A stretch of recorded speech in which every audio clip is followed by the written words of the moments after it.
Kottayam ഏറ്റുമാനൂരിലെ railway ഗേറ്റിനടുത്തുള്ള ഒരു ട്രാക്കിലൂടെ train കുതിച്ചു പായുകയാണ്. പെട്ടെന്നാണ് ലോക്കോ പൈലറ്റ് ആ കാഴ്ച കാണുന്നത്. ട്രാക്കിന് നടുവിൽ ആരോ നിൽക്കുന്നു. ഒന്നും കൂടി വ്യക്തമായി നോക്കിയപ്പോഴാണ് ഒരാളല്ല 3 പേരുണ്ട്. 3 സ്ത്രീകളാണ്, ഒരമ്മ 2 പെൺകുട്ടികൾ. അവർ പരസ്പരം കെട്ടിപ്പുണർന്നുകൊണ്ട് ട്രാക്കിന് നടുവിൽ നിൽക്കുകയാണ്. കുതിച്ചു പാഞ്ഞു വരുന്ന മരണത്തെ സ്വയം വരിക്കാനായി കാത്തു നിൽക്കുകയാണ്. ആ കാഴ്ച ലോക്കോ പൈലറ്റിനെ ആകെ പരിഭ്രാന്തനാക്കി. ഒന്നും ചെയ്യാൻ സമയമില്ല. അയാൾ നിരന്തരം ഹോൺ അടിച്ചുകൊണ്ടേയിരുന്നു. ഹോണടി കേട്ട അമ്മയും മക്കളും കണ്ണുകൾ അടിച്ച് ഒന്നുകൂടെ മുറുക്കി പുണർന്നു. സെക്കൻഡുകൾക്കുള്ളിൽ ട്രെയിൻ കടന്നുപോയി. 3 ജീവനുകളുടെയും ചോരക്കരയും പേറി ആ ട്രെയിൻ മുന്നോട്ട് കുതിച്ചു പാഞ്ഞുകൊണ്ടേയിരുന്നു. കുറച്ച് ദിവസങ്ങൾക്ക് മുമ്പ് നടന്ന ഒരു അതിദാരുണ കൂട്ട ആത്മഹത്യയെ കുറിച്ചാണ് ഞാനിപ്പോൾ സംസാരിച്ചത്. വെഞ്ഞാറമൂടിലെയും താമരശ്ശേരിയിലെയും കൊലപാതകങ്ങൾക്കിടയിൽ പെട്ട് മുങ്ങിപ്പോയ, അധികം ആരും ശ്രദ്ധിക്കാതെ പോയ, മനസ്സിനെ വല്ലാതെ അസ്വസ്ഥമാക്കുന്ന ഒരു ആത്മഹത്യ. 10-12 വയസ്സുള്ള തന്റെ പെൺമക്കളെ കൂട്ടിയ അമ്മ ആത്മഹത്യ ചെയ്യുന്നു. മരണമാണ് ഹോൺ അടിച്ച് വരുന്നത് എന്ന് അറിഞ്ഞിട്ടും ആ റെയിൽവേ ട്രാക്കിൽ അമ്മയെ കെട്ടിപ്പിടിച്ചുകൊണ്ട് തന്നെ മക്കൾ നിന്നു എന്നുള്ളതാണ്. തങ്ങൾ മരിക്കാൻ പോവുകയാണെന്ന് അവർക്ക് അറിയാമായിരുന്നു. സ്വയം മരിക്കാനും തന്റെ മക്കളെ കൊലക്ക് കൊടുക്കാനും മാത്രം എന്തായിരുന്നു ആ അമ്മയെ അലട്ടിയിരുന്ന പ്രശ്നം? ഈ വാർത്ത കേൾക്കുന്ന സമയത്ത് എല്ലാവരുടെയും മനസ്സിൽ വരുന്ന ഒരു ചോദ്യമാണിത്. ഷൈനി എന്ന പേരുള്ള യുവതി നഴ്സിംഗ് ഗ്രാജുവേറ്റ് ആണ്.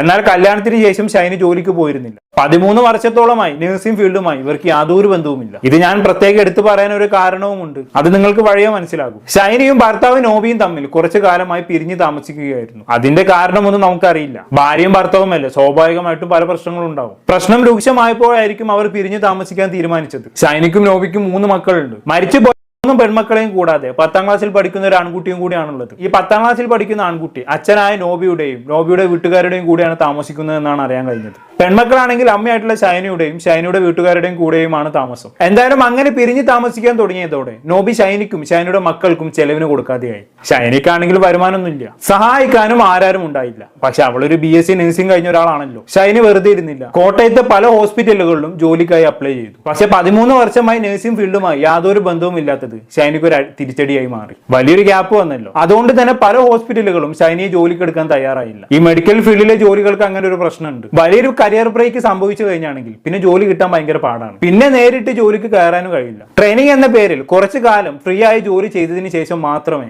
പല ഹോസ്പിറ്റലുകളിലും സ്റ്റാഫായി നിയമനം ലഭിക്കുകയുള്ളൂ. ഷൈനിയെ സംബന്ധിച്ചിടത്തോളം കോട്ടയത്തെ ഒരു ക്രിസ്ത്യൻ മാനേജ്മെന്റ് ഹോസ്പിറ്റലിൽ നിന്നും ഇങ്ങനെ ഒരു അനുഭവം ഉണ്ടായി. 1 വർഷം ഫ്രീ ആയി ജോലി ചെയ്തതിന് ശേഷം വേണമെങ്കിൽ ജോലിക്ക് എടുക്കുന്ന കാര്യം ആലോചിക്കാം എന്നാണത്രേ. ഈ ഹോസ്പിറ്റലിൽ ജോലി അന്വേഷിച്ച് ചെന്നപ്പോൾ ഷൈനിക്ക് കിട്ടിയ മറുപടി. ഈ സംഭവം വിവാദമായി. 12ഓളം ഹോസ്പിറ്റലുകളിൽ നിന്നും ഷൈനിക്ക് റിജക്ഷൻ നേരിടേണ്ടി വന്നിട്ടുണ്ടായിരുന്നു. പിന്നെ എന്തുകൊണ്ട് ഈ പ്രസ്തുത ഹോസ്പിറ്റലിൽ നിന്ന് മാത്രം റിജക്ഷൻ നേരിട്ടത് വിവാദമായി മാറിയതെന്ന് ചോദിച്ചു കഴിഞ്ഞാൽ അതിനൊരു കാരണമുണ്ട്. ഞാൻ പറഞ്ഞല്ലോ, ഇതൊരു ക്രിസ്ത്യൻ മാനേജ്മെന്റിന്റെ കീഴിൽ വരുന്ന ഹോസ്പിറ്റലാണ്. ഈ ഹോസ്പിറ്റലുമായി ബന്ധപ്പെട്ട് കിടക്കുന്ന ക്രിസ്ത്യൻ പള്ളിയിലെ വൈദികൻ ഷൈനിയുടെ ഭർത്താവായിട്ടുള്ള നോബിയുടെ കുടുംബ സുഹൃത്താണെന്നും അങ്ങനെ ഈ വൈദികൻ വഴി നോബിയാണ് ഷൈനിക്ക് ജോലി ലഭിക്കാനുള്ള സാധ്യത ഇല്ലാതാക്കിയതെന്നും പറയപ്പെടുന്നുണ്ട്. ഇത് വലിയ വിവാദമായി മാറി. പ്രത്യേകിച്ച് കോട്ടയത്തുള്ള ക്രിസ്ത്യൻസിന്റെ ഇടയിൽ വലിയ ചർച്ചയായി മാറി. ഒരു പുരോഹിതൻ ഇതുപോലുള്ള ഒരു സ്ത്രീയുടെ ജോലി ഇല്ലാതാക്കാൻ ശ്രമിക്കുകയും അതിനുശേഷം ആ സ്ത്രീയും കുട്ടികളും ആത്മഹത്യ ചെയ്യുകയും ചെയ്തു കഴിഞ്ഞാണെങ്കിൽ ആ സംഭവം തീർച്ചയായും ചർച്ചാ വിഷയമായിട്ട് മാറല്ലോ. എന്തായാലും നമുക്ക് ഇതുമായി ബന്ധപ്പെട്ട് 1-2 വോയിസ് ക്ലിപ്പുകൾ ഒന്ന് കേട്ടോക്കാം. ഷൈനിയുടെ കുടുംബക്കാരുടെയും കൂട്ടുകാർക്കും ഇടയിൽ നടന്ന ചർച്ചയുടെ വോയിസ് ക്ലിപ്പുകളാണിത്. അത് കേട്ടിട്ട് ബാക്കി കാര്യങ്ങൾ സംസാരിക്കാം.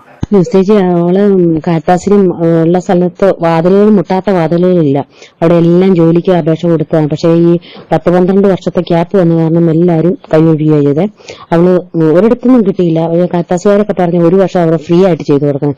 ഈ 2 കുഞ്ഞുങ്ങളെയും പിടിച്ചോണ്ട് അവള് ഈ 1 വർഷക്കാലം ഫ്രീ ആയിട്ട് ചെയ്തു കൊടുക്കാൻ പറ്റുമോ? അവർക്ക് പിള്ളേർക്ക് എന്തെങ്കിലും കഴിക്കാൻ കൊടുക്കണ്ടേ? പിന്നെ വീട്ടിൽ നിന്നും അത്ര സപ്പോർട്ട് ഇച്ചിരി കുറവായിരുന്നു. അമ്മ നല്ല സപ്പോർട്ടായിരുന്നു. പിന്നെ അമ്മയ്ക്ക് മേലാകിയുണ്ട്, ക്യാൻസറും ഒക്കെ ആയിരുന്നു.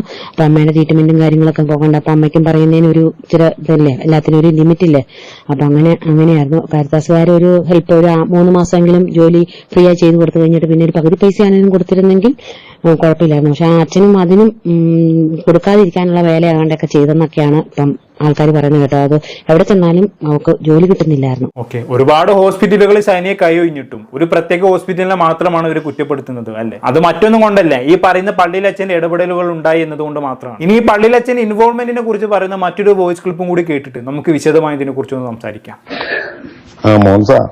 ഇതിലേ ഞാനിന്ന് ചുങ്കത്തുള്ള ഒരാളോട് സംസാരിച്ചപ്പോൾ എനിക്ക് മനസ്സിലായ ഒരു കാര്യം എന്ന് വെച്ചാൽ, ഈ ഇവരുടെ ഫാമിലിയില് ഒരു അച്ഛനുണ്ട്. ഈ അച്ഛനെ ഏറ്റവും വലിയ പ്രശ്നക്കാരെന്ന് പറഞ്ഞ് കുത്തിത്തിരിപ്പിന്റെ ആശാൻ ഈ അച്ഛനാ.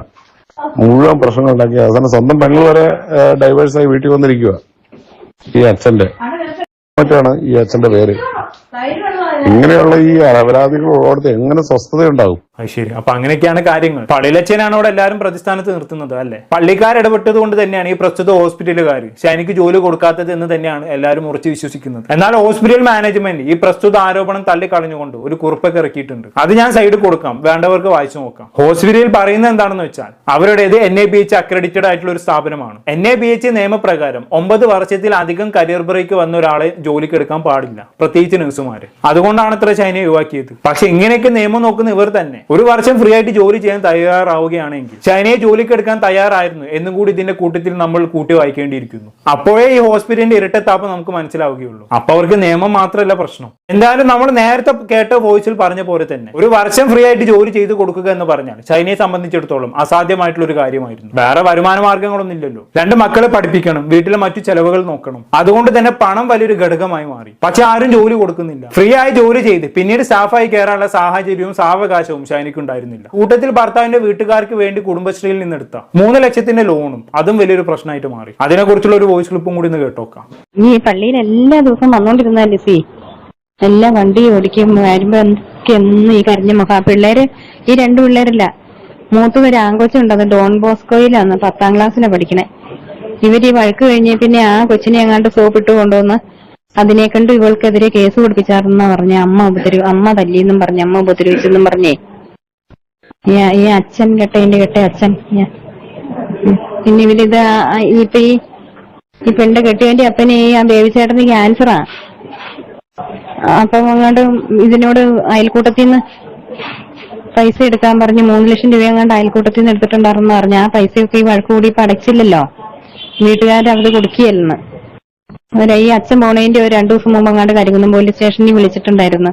അയൽക്കൂട്ടംകാർ കൊണ്ട് കേസ് കൊടുത്തേ. ഈ വീട്ടിലേക്ക് എടുത്തതാന്ന് പറഞ്ഞാലും അയൽക്കൂട്ടത്തിൽ നിന്ന് എടുത്തതല്ലേ, അത് ഇവളടയ്ക്കണമെന്നേ. ഇവളവിടെ ചെന്ന് അടയ്ക്കുന്നത് എല്ലാം കൂടി ആയപ്പോഴായിരിക്കും അന്ന് പോലീസ് സ്റ്റേഷനിൽ നിന്ന് കേസ് ഒത്തുതീർപ്പാക്കാൻ പറഞ്ഞപ്പോ അച്ഛൻ പറഞ്ഞ് ഞങ്ങളുടെ കുടുംബത്തിന് നാണക്കേടുണ്ടാക്കിയതാ ഇവളെ കേസ് കോടതിയിലേക്ക് പോട്ടെന്ന്. ഈ പെണ്ണൊരു ശുദ്ധമാവാന്നേ. കാരിത്താസിൽ എങ്ങാണ്ടൊക്കെ ജോലിക്ക് കയറി തറന്ന് പറഞ്ഞ ഈ അച്ഛൻ ഒരു സ്ഥലത്ത് നിർത്തിയല്ലെന്ന് പറഞ്ഞ വാശിക്കാരനെ. പിന്നെ ഇപ്പം വേറെ സ്ഥലത്ത് കയറണമെങ്കിൽ ഈ പെണ്ണ് കെട്ടി കഴിഞ്ഞ് വന്നേ പിന്നെ BSc നേഴ്സാ വന്നേ പിന്നെ ഇവളെങ്ങും ജോലിക്ക് കയറിയിട്ടില്ലല്ലോ. ഈ ക്യാപ്പ് ഇത്രയും വന്നില്ലേ, ജോലിക്ക് കയറാനും പറ്റുന്നില്ല. എല്ലാം കൂടി ആയപ്പോഴായിരിക്കും പാവം.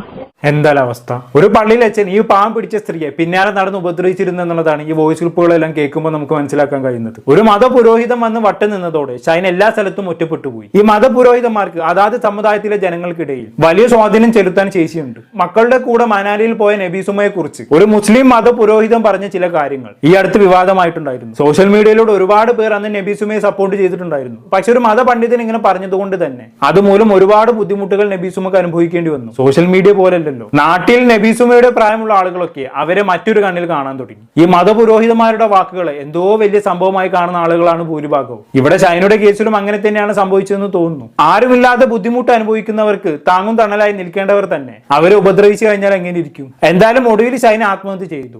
ആർക്ക് എന്ത് നേട്ടമാണ് ഉണ്ടായത്? ഷൈനയുടെ പിറകെ നടന്ന് ഉപദ്രവിച്ച ഭർത്താവും അയാളുടെ ബന്ധുവായിട്ടുള്ള വൈദികനും എന്ത് നേടി? ഞാൻ ഒരിക്കലും മക്കളെയും കൂട്ടിയുള്ള ഷൈനയുടെ ആത്മഹത്യയെ ന്യായീകരിക്കുകയല്ല. എന്തൊക്കെ ബുദ്ധിമുട്ടുകളും സാഹചര്യങ്ങളും പറഞ്ഞാലും ഷൈന ചെയ്തതിന് ഒരു തരത്തിലും ന്യായീകരിക്കാൻ കഴിയില്ല എന്ന അഭിപ്രായം തന്നെയാണ് എനിക്കുള്ളത്. കാരണം ആ 2 പിഞ്ചു കുഞ്ഞുങ്ങളുടെ ജീവനും കൂടിയാണല്ലോ ഇവിടെ നഷ്ടമായത്. അവരെന്ത് വെച്ചു? അച്ഛനും അമ്മയും തമ്മിലുള്ള പ്രശ്നത്തിൽ ആ കുഞ്ഞുങ്ങളുടെ ജീവനും കൂടി നഷ്ടപ്പെടുത്തേണ്ടതുണ്ടായിരുന്നു. അവർ ജീവിതം തുടങ്ങിയിട്ടല്ലേ ഉള്ളൂ. എന്തൊക്കെ ന്യായം പറഞ്ഞാലും ഷൈനയുടെ ആ പ്രവൃത്തി സാധൂകരിക്കാൻ കഴിയില്ല. എന്തായാലും ദാരുണമായിട്ടുള്ള ഈ സംഭവത്തിൽ കൂടുതൽ അന്വേഷണം വേണമെന്ന് തന്നെയാണ് എന്റെ അഭിപ്രായം. എന്താണ് ഇതിൽ നിങ്ങൾക്ക് തോന്നുന്നത്? താഴെ കമന്റ് ബോക്സിൽ രേഖപ്പെടുത്തുമല്ലോ. അടുത്തൊരു ടോപ്പിക്കുമായി വീണ്ടും കാണാം.